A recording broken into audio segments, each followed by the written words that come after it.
There we go. So hello, Facebook and YouTube friends and family.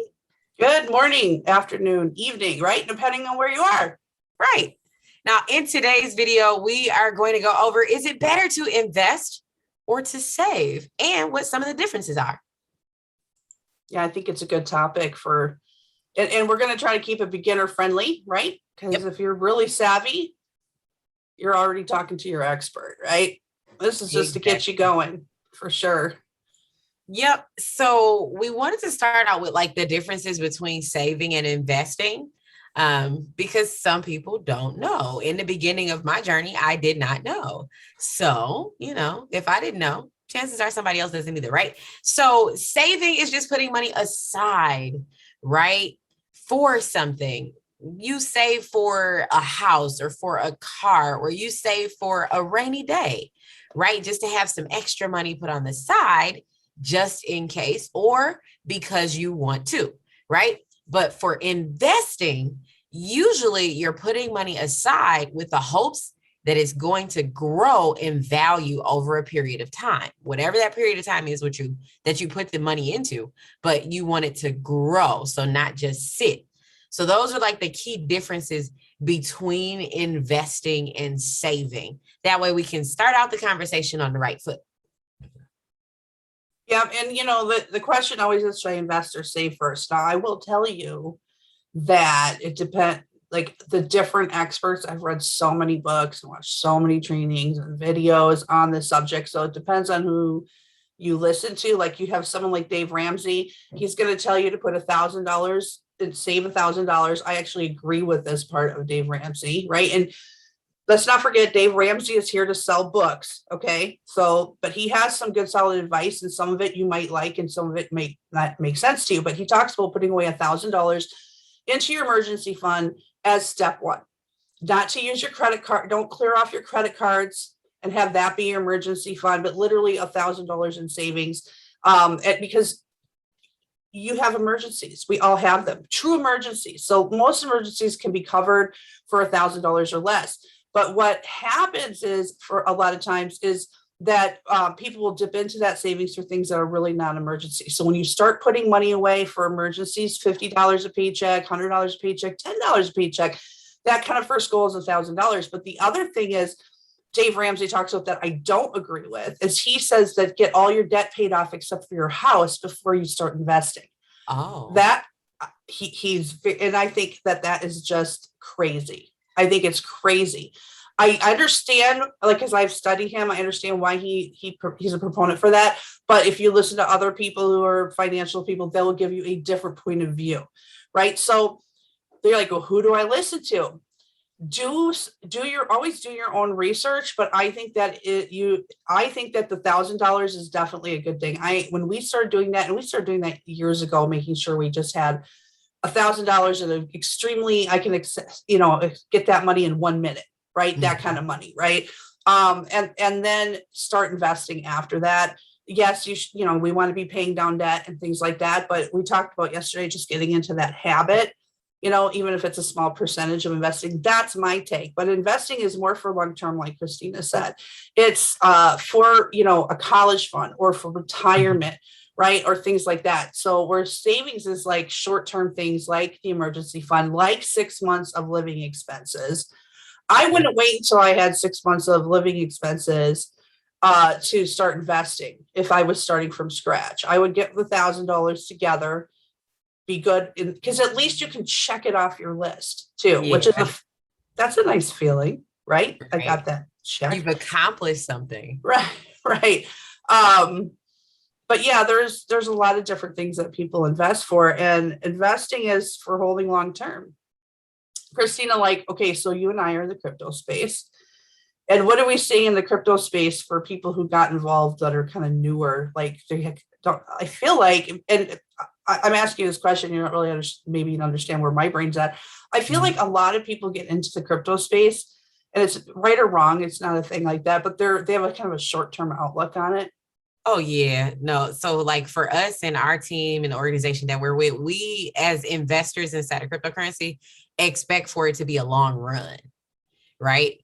Because there's so many different participants. we don't jump into it thinking like I'll be rich tomorrow. And that's what a lot of the like preconceived notion is when people come into the space, is that this is not a get rich quick scheme, but it's a get rich quick plan. And that's not really the case with investing, period. I think there are some investments that have shorter terms than others, but inside of like just the crypto space specifically, that's a long run. Just from some of the information that we have access to, it's a longer run. Right. And you want to think of that as more investing, so longer term.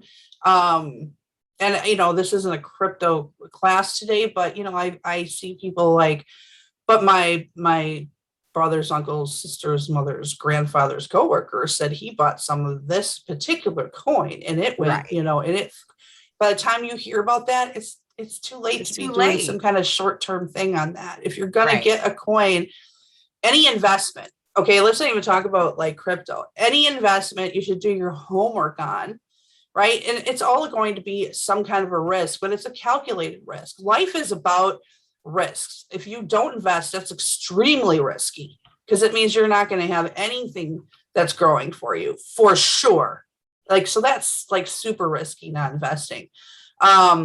But you want to be doing some homework, and just starting small. Some of it at the beginning is just getting your feet wet with understanding investing, even if it, even if it's $100, like just understanding how to set up, your brokerage and how to buy a stock or buy a crypto on an exchange or whatever. And some of it, you need to think about it just as a small amount of money, just for the learning experience. The very first time I ever downloaded the Exodus wallet, which is a place that a lot of us store cryptocurrency. Kurt, our mentor, said, download this wallet. You know what I sent to that wallet? $20. Mm-hmm. I just wanted to I didn't want to risk doing anything else because I just wanted to see how it worked. Exactly. I want to press the buttons. Right, exactly. And I didn't even know Christina then. I was pressing buttons. She would have been proud of me. Right. And that's the thing with investing. You kind of need to get a little bit of know-how under your belt before you start diving in with larger amounts. And one of the questions that I usually have for people is, do you have an exit strategy? Because yes, now you know how to get in. Now you know how to get into the exchanges. You can access your brokerage account. You can get in, but how do you get out? When do you get out? What parameters need to be met to say it's exit time? So that's another thing that you need to think about as it relates to investing. Right. And when is the exit time going to be, and what kind of taxes are you going to pay? Are you going to pay regular income taxes on it, capital gains taxes on it? Should you have that asset inside of like a trust or an LLC? So there is some homework to be done, like anything worthwhile, and doing some research. And even with your savings, there are places that you can earn a little higher than in the bank. It's a little riskier, but I'd rather take a little risk and earn 7 or 8% than less than 0.5% on my money in my savings.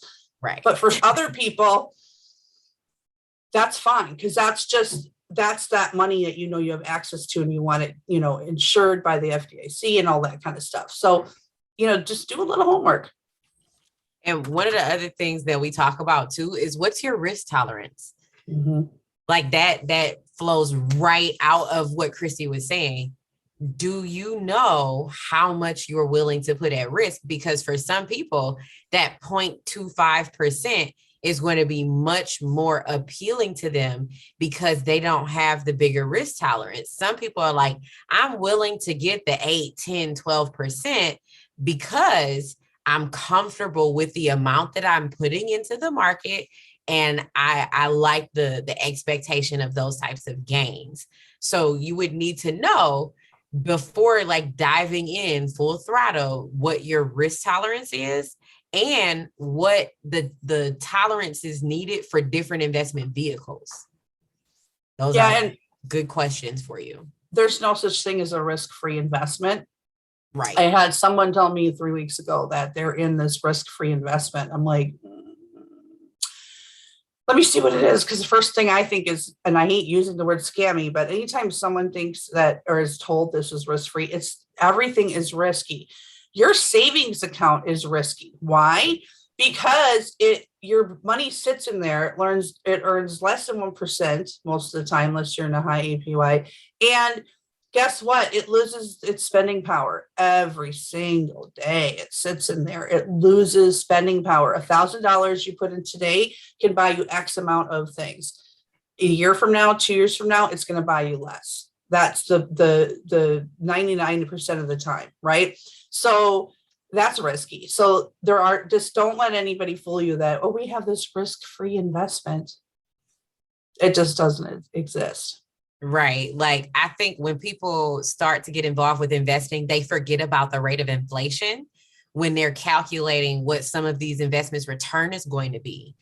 That's definitely something else that you need to take into consideration. If you have money in a savings account and you're getting, let's say on the high end, you're getting 1%, the rate of inflation over the past 5 years has been between 3 and 5%. Mm-hmm. So that 1% that you're getting, you're still losing 2% of your spending power. And people don't always explain it to you that way when you're starting out investing. So these are just good questions that we want to make sure you have under your hat so that you can start to do your research. This is by no means financial advice, but we want to make sure you have the right info. Yes, we should have said that at the beginning. You guys know we're just a couple of moms, so we're just telling you like our experiences. We are not attorneys, tax advisors. You should always be consulting with your advisors about things like that. If you have any questions about specific situations that you're in, we can just talk about from our standpoint. And as you know, from yesterday, like I did a very great job at making money and a very poor job at keeping any of it over the years. And so where we're at now is we started doing the $1,000 in savings for emergencies. Like we did do that years ago. But where we're at now, and if you're just wondering, like what's a lay person, lay mom, like just, doing her thing, like we have our emergency fund. I can grab it anytime. We can get, tire blows, whatever, just that little small amount that if it loses its spending power, I'm okay with it because it's just about having some accessible cash, right? Very fast, right? Then we have another month in that kind of a fund. Okay, so we can get a whole month's worth of spending money. So that means that I can grab it and I have 30 days worth of all my bills. It's not, it's none of your business how much it is, but it's not covering things like if we wanted to have all these extras. It gets all our bills paid if something would happen. Then we have another 5 months. So we have 6 months total. And this was just recently that we were able to do this in another area that earns a little bit more, but it takes 3 to 5 days to get it out. Right. But I'm okay with that because we put a month in where we can get it out right away. So it can earn a little bit more. I like to earn at least 3%. If you look at the average inflation over, basically the course of American history, it's been 3% on average. Yep. So I want my money to at least make that so that it keeps its spending power. You're not really gaining anything though if it makes 3%. So yeah, I don't want to have 5 months of living expenses tied up in something that only makes 0.5%. So that's just me. And that's just, I don't have a book. Like I said, I'm not an expert. It's just after all the things I've read, that's just what worked for us. And it took us a while to get there. It didn't happen overnight. Right. Like, and it happens that way for most people. Like you learn through mistakes or errors, or you learn through research. So I am definitely a learn through errors and research person. My story is similar to Christy's. I could make money as much as I wanted, like fine, but saving it and investing it in the beginning, once I started getting income coming in to a point where I was like more than comfortable, saving and investing was not a priority, nor did I know or understand the benefits of doing it so early. So definitely, I'm not going to say I regret it, but I did learn. So please be willing to learn vicariously through my mistakes. Right. Right. It's not always, you don't always have to learn things the hard way. And as we said before, please do your research. We know we have a wide variety of people watching from all over the world. So some of the information might be a little bit different than what we're giving you in your geographical location. So please, please, please do your research. Okay. Yeah. And Kathy Kirkland, who's another trader in our education company, she talks a lot about, for trading, for example, having separate accounts for different things, right? And not just like, okay, I'm trading metals here, I'm trading crypto. She actually, this account is for this. Yep. This account is for this. When this account gets to this much, she was like, I'm going to buy an oil rig with this money. Yep. So what did she do? She took money, smaller amount of money, she grew it by trading it. Then she was able to take that money and put it into a different type of investment that she initially could not afford. Right. Right. And then she, like, another one was she wanted a certain type of car. Right. And so you may not be a trader, a Forex trader, or whatever, but you can start doing, like, if you're doing, like, for example, a side hustle, you say this side hustle, I'm flipping books, right? I'm going to Goodwill, I'm buying books, I'm flipping them on Amazon. That's a thing, by the way. Okay. Yep. And this money is going to go initially towards that $1,000. Then when I get that $1,000, I'm going to take that book flipping money and I'm going to work it up to 6 months of living expenses. When that's done, I'm going to take that money and I'm going to start putting it into my long-term investments. See, so you can either take your situation currently and start designating how things are going to work. Christine and I both have things that we want to do with our individual trading accounts. We mine HNT. The HNT I mine from, like, one particular miner is, like, I'm never touching it. We decided it's not coming out of the account. We're going to hold it until it goes to $0 or $1,000 in HNT. Okay. Yep. Like, and that's for retirement. So, just some ideas, you take it and you personalize it for you. But if you start having, it's like that old fashioned budget thing where you get the envelopes at the paycheck and you stick cash. This one's for the electric, this one's for the food, right? But yep. Instead of that stuff, start thinking about what can you do for your savings and your investing. Right. Like that for me is stair-step investing. Mm-hmm. You start out at the bottom, you start with the minimal, and you kind of build up to the bigger investment that you want. That's going to get you the return that you want. But you start out with those smaller pieces and those smaller investments to get you there. I personally love doing that because, like Christy said, we have multiple trading accounts and we don't trade just one thing. We trade everything. So I have 2 accounts for Forex. I have 2 accounts for crypto. I have 3 accounts for HFX. Because I like to press buttons. One of them is just to press buttons, but each of my accounts are used for something different. I have one where I'm saving to have a home built, or because I don't know if I want to own a home or get a condo, but it's either or, but that's what that budget is for. One for Kevin and his college fund and like the things that he might want to do if it's not college, taking on a trade or something like that. So that's what those accounts are for. And then I still have the accounts where I withdraw and pay bills from and things like that. So having the envelope theory, the jar theory is beautiful, but just understand that inside of the space, inside of technology, there's lots of different places that you can put it.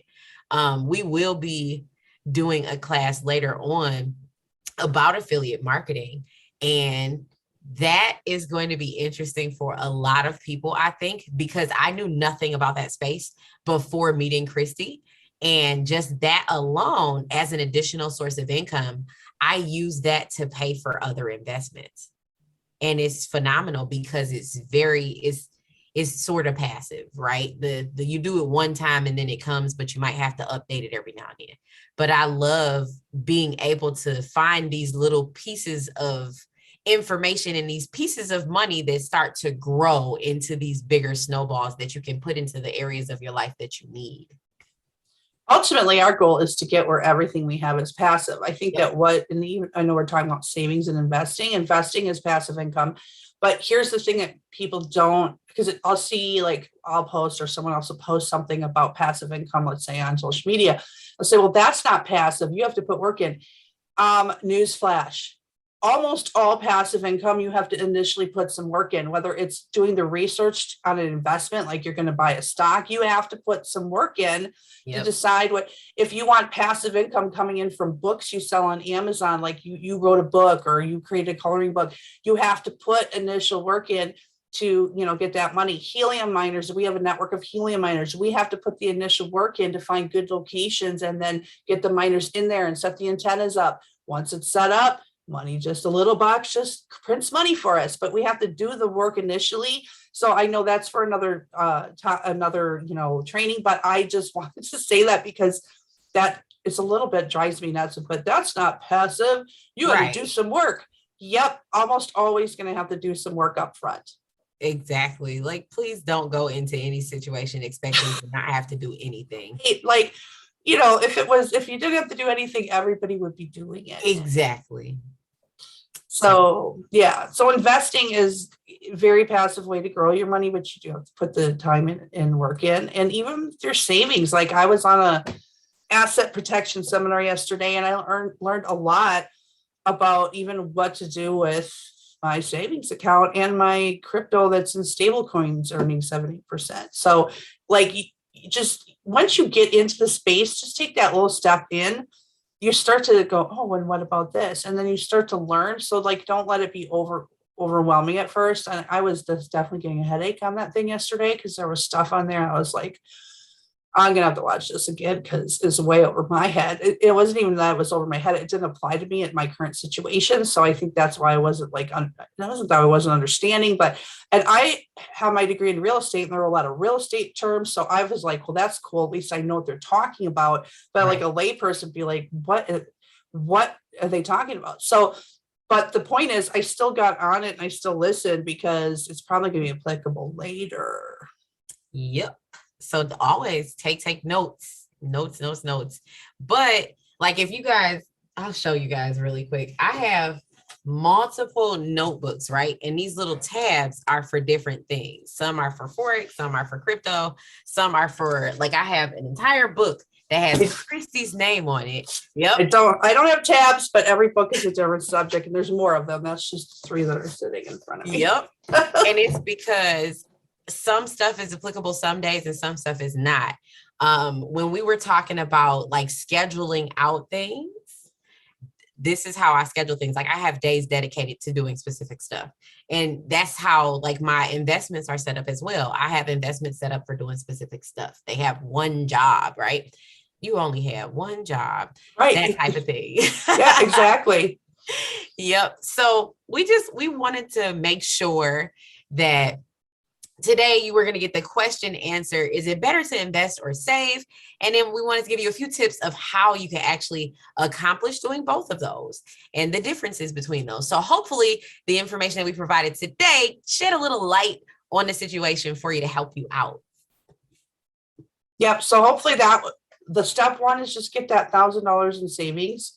If you're already there, just remember that's put it, or if you've got it sitting in your checking, move it into a savings account. Don't touch it unless it's a true, real emergency. Your grandma died and you need to fly to California, right? Or, your tire blew. And that's step 1. Step 2, just start putting that money, a little bit of money away into an investment. Just start getting in the habit of it and then working towards having that 6 months of savings. I don't think personally that it would have worked for me if I would have waited till all my debt was paid off and I had 6 months of savings and all that to start investing. My investments created that 6 months of savings. Like I wouldn't have, and work that I do, side work that I do and stuff. So that's just what worked for me.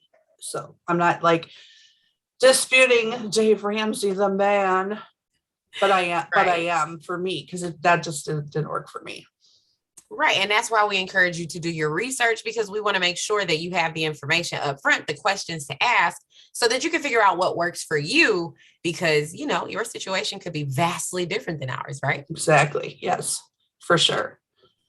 But now that is going to wrap us up for today. Did you have any closing statements, Christy? Yes. Like, subscribe, watch again, share. No, I'm just kidding. Please, please. Right. Now, don't forget, yes, please share the information if you think your friends and family can get some value from this. And don't forget to sign up for the Pips for Brunch newsletter, where we give you additional sauce that's not always recorded. Okay. That's going to wrap us up for today, though. I hope you guys are having an awesome and productive day, and we'll see you in the next video. See you tomorrow. Bye, guys. Bye.